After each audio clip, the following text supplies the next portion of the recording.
എന്താണ് അയ്യപ്പ സംഗമം? എന്താണ് പ്രശ്നമെന്ന് അഭിഭാഷകനോട് സുപ്രീം കോടതിയുടെ ചോദ്യം. പമ്പയിൽ നടക്കാൻ പോകുന്ന ആഗോള അയ്യപ്പ സംഗമം സ്റ്റേ ചെയ്യുന്നതിന് മുൻപ് തങ്ങളുടെ വാദം കേൾക്കണമെന്നാവശ്യപ്പെട്ട് തിരുവിതാംകൂർ ദേവസ്വം ബോർഡ് സുപ്രീം കോടതിയെ സമീപിക്കുകയായിരുന്നു. ഈ ആവശ്യം ഉന്നയിച്ച് ദേവസ്വം ബോർഡ് സുപ്രീം കോടതിയിൽ തടസ്സ ഹർജിയും ഫയൽ ചെയ്തു. ഇതിനിടെയാണ് അയ്യപ്പ സംഗമം എന്നാണെന്നും എന്താണെന്നും അഭിഭാഷകനോട് കോടതി ആരാഞ്ഞത്. പരിസ്ഥിതി ലോല മേഖലയായ പമ്പ നദിയുടെ തീരത്താണ് സംഗമം നടക്കുന്നത് എന്നും ദേശീയ ഹരിത ട്രിബ്യൂണൽ നിർദ്ദേശങ്ങൾക്ക് വിരുദ്ധമാണ് എന്നും അഭിഭാഷകൻ വിഷ്ണു ശങ്കർ കോടതിയിൽ പറഞ്ഞു. മാത്രമല്ല, ദേവസ്വം ബോർഡ് ഫണ്ട് രാഷ്ട്രീയ ആവശ്യങ്ങൾക്ക് ഉപയോഗിക്കാൻ കഴിയില്ല എന്നും അദ്ദേഹം കോടതിയിൽ ചൂണ്ടിക്കാട്ടി. തുടർന്ന് chief justice BR Gavai justice K Vinod ചന്ദ്രനുമായി ചർച്ച നടത്തി. 45 സെക്കൻഡോളം നീണ്ട ഈ ചർച്ചയ്ക്ക് ശേഷമാണ് ഹർജി ബുധനാഴ്ച കേൾക്കാമെന്ന് സുപ്രീം കോടതി വ്യക്തമാക്കിയിരിക്കുന്നത്. അതേസമയം തിരുവിതാംകൂർ ദേവസ്വം ബോർഡിന്റെ അഭിഭാഷകൻ PS സുധീറാണ് സുപ്രീം കോടതിയിൽ തടസ്സ ഹർജി ഫയൽ ചെയ്തത്. കൂടാതെ ആഗോള അയ്യപ്പ സംഗമത്തിനെ സംസ്ഥാന സർക്കാരും സുപ്രീം കോടതിയിൽ പിന്തുണയ്ക്കും. എന്നാൽ സർക്കാർ തടസ്സ ഹർജി നൽകാൻ ഇടയില്ല എന്നാണ് സൂചന. തിരുവിതാംകൂർ ദേവസ്വം ബോർഡിനെ മറയാക്കി സംസ്ഥാന സർക്കാർ രാഷ്ട്രീയ ലക്ഷ്യത്തോടെ നടത്തുന്ന പരിപാടിയാണ് എന്നാരോപിച്ചാണ് ഹർജി. ദൈവത്തിന് അവകാശപ്പെട്ട ദേവസ്വം ഫണ്ട് രാഷ്ട്രീയ പരിപാടികൾക്കായി വിനിയോഗിക്കാൻ അനുവദിക്കരുത് എന്നും ഹർജിയിൽ ആവശ്യപ്പെട്ടിട്ടുണ്ട്. ഹർജി അടിയന്തരമായി പരിഗണിക്കണമെന്ന ആവശ്യം സുപ്രീം കോടതിയിൽ ഉന്നയിച്ചേക്കും. അയ്യപ്പ ഭക്തനായ ഡോക്ടർ PS മഹേന്ദ്രകുമാറാണ് അയ്യപ്പ സംഗമം തടയണമെന്നാവശ്യപ്പെട്ട് സുപ്രീം കോടതിയെ സമീപിച്ചിരിക്കുന്നത്.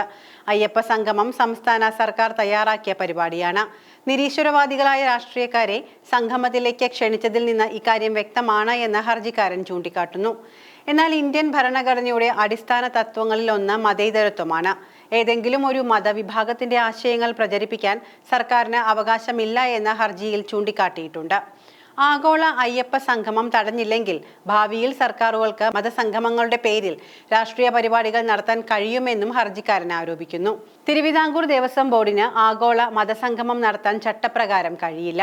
ദേവസ്വം ബോർഡിനെ മറയാക്കി രാഷ്ട്രീയ ലക്ഷ്യത്തോടെ സർക്കാർ നടത്തുന്ന പരിപാടിയിൽ ക്ഷേത്ര ഫണ്ട് ഉപയോഗിക്കാൻ കഴിയില്ല എന്നാണ് ഹർജിക്കാരുടെ മറ്റൊരു വാദം. ദേവസ്വം ഫണ്ട് ദൈവത്തിന് അവകാശപ്പെട്ടതാണ് എന്ന് ഹർജിയിൽ ചൂണ്ടിക്കാട്ടിയിരിക്കുന്നു.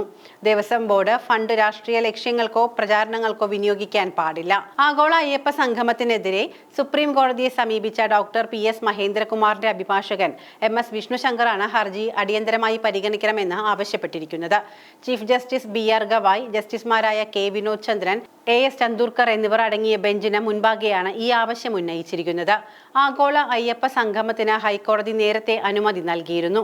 അയ്യപ്പ സംഗമം രാഷ്ട്രീയ പരിപാടിയാണ് എന്നും പൊതുഖജനാവിൽ നിന്നും ഫണ്ട് ചെലവഴിക്കുന്നത് തടയണമെന്നും ആവശ്യപ്പെട്ടുള്ള ഹർജികൾ പരിഗണിച്ചുകൊണ്ടാണ് ജസ്റ്റിസുമാരായ രാജാ വിജയരാഘവൻ, KV ജയകുമാർ എന്നിവരുടെ ബെഞ്ച് സംഗമം നടത്താൻ അനുമതി നൽകിയത്.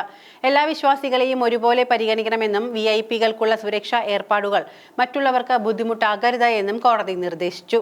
വരവ് ചിലവ് കണക്കുകൾ എല്ലാം സുതാര്യമായിരിക്കണമെന്നും സംഗമം കഴിഞ്ഞ് 45 ദിവസങ്ങൾക്കുള്ളിൽ കണക്കുകൾ ശബരിമല സ്പെഷ്യൽ കമ്മീഷണർക്ക് കൈമാറി കോടതിയെ അറിയിക്കാനും ഹൈക്കോടതി നിർദ്ദേശിച്ചിരുന്നു.